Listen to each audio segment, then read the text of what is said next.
আজ তৈরি করব টমেটো পরোটা। সাধারণ পরোটা থেকে একটু ভিন্ন রকম আপনি স্বাদ পেয়ে যাবেন, তবে এটা খেতেও কিন্তু বেশ মজার হয়। মাত্র দুটো পাকা টমেটো দিয়ে আজকের টমেটো পরোটাগুলো আমি তৈরি করে নিয়েছি। আপনারা চাইলে কিন্তু খুব সহজে এই পরোটাগুলো তৈরি করে নিতে পারেন। তো পরোটা তৈরি করার জন্য প্রথমে আমি দুটো পাকা টমেটো পানির ভাপে সেদ্ধ করে নেব। তো ঢাকনা দিয়ে ঢেকে টমেটোটাকে আমি সেদ্ধ করে নিচ্ছি। তো এখন এটা কিন্তু ভালো করে সেদ্ধ হয়ে গিয়েছে। নামিয়ে ঠান্ডা করে তারপর আমি এগুলোকে খোসা ছাড়িয়ে নেব। আর অবশ্যই কিন্তু এরকম টকটকে লাল দেখে টমেটোগুলো নেওয়ার চেষ্টা করবেন, তাহলে দেখতেও কিন্তু কালারটা বেশ সুন্দর দেখা যাবে। এখন হাত দিয়ে খুব ভালো করে চটকে নিচ্ছি, আর মাঝে মধ্যে যে শক্ত অংশ থাকে সেগুলো কিন্তু আমি এভাবে উঠিয়ে নিচ্ছি। তারপর ভালো করে হাত দিয়ে চিপড়ে এভাবে ম্যাশ করে নিলাম। এখন দিয়ে দিচ্ছি সামান্য লবণ আর 1 টেবিল চামচ পরিমাণ রান্নার রেগুলার তেল, আর কিছুটা পরিমাণ চিলি ফ্লেক্স দিয়ে দিচ্ছি। হালকা একটু ঝাল হলে খেতে বেশ ভালোই লাগবে। এখানে হাফ কাপ করে আমি 1 কাপ পরিমাণ আটা দিয়ে দিলাম।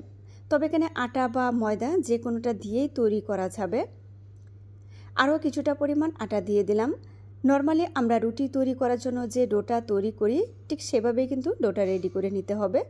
তো এটাকে আমি কিছু সময়ের জন্য রেস্টে রেখে দেব। আর এখানে কিছুটা পরিমাণ পেঁয়াজ কুচি, কাঁচামরিচ কুচি আর লবণ দিয়ে এগুলোকে হাত দিয়ে খুব ভালো করে চটকে নিতে হবে। তবে ধনিয়া পাতা কুচি থাকলে অবশ্যই এখানে অ্যাড করে দিবেন। একদম সফট করে নিয়ে এর মধ্যে আমি দুটো ডিম ভেঙে দিয়ে দিচ্ছি। এখন ডিমের সাথে ভালো করে পেঁয়াজ আর কাঁচামরিচটাকে মিশিয়ে নিচ্ছি। তো আমি যে ডোটা রেডি করেছিলাম আমি এটাকে লেচি কেটে নিচ্ছি, মানে আমি যে কয়টা পরোটা তৈরি করব সেভাবে। আপনারা চাইলে ছোটো করেও তৈরি করতে পারেন, আবার দেখা যায় একটু বড় করেও তৈরি করতে পারেন। তো এখন আমি একটা লেচি নিয়ে এটাকে রুটির মতো করে বেলে নিচ্ছি। এখন মাঝখানে কিছুটা পরিমাণ রান্নার রেগুলার তেল আর একটু আটা দিয়ে এভাবে মিশিয়ে দিচ্ছি, তাহলে ভিতরটা কিন্তু খুব সুন্দর করে ফুলকো হবে। তো ভাঁজ দিয়ে এখন আমি আবারও এই পরোটাটাকে বেলে নিচ্ছি। আমি 4 কোণা করে তৈরি করে নিচ্ছি, আর একটু পাতলা করেই কিন্তু আমি তৈরি করে নেব। আমি যে ডিমের মিশ্রণটা রেডি করেছিলাম এর মধ্যে পরোটাটা দিয়ে এভাবে একটু ভালো করে মিশিয়ে নিচ্ছি। আর এদিকে চুলায় একটি প্যান বসিয়ে এর মধ্যে তেল দিয়ে এখন পরোটাটা দিয়ে দিলাম। আর তেলটা অবশ্যই একটু গরম করে নিতে হবে। সুন্দর একটা কালার করে আমি পরোটাগুলো ভেজে নেব।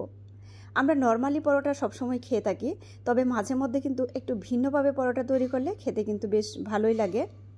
আর এটা যেহেতু আমি পাকা টমেটো দিয়ে তৈরি করেছি এবং এর মধ্যে কিছুটা পরিমাণ ঝাল দিয়েছি, হালকা একটু টক একটা টেস্ট আসবে, আবার একটু ঝাল হবে, খেতে অন্যরকম একটা স্বাদ পেয়ে যাবেন।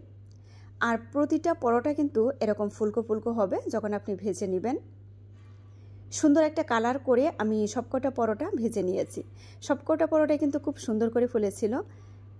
আর এখানে আমি 1 কাপের মতো আটা দিয়ে এগুলো তৈরি করে নিলাম।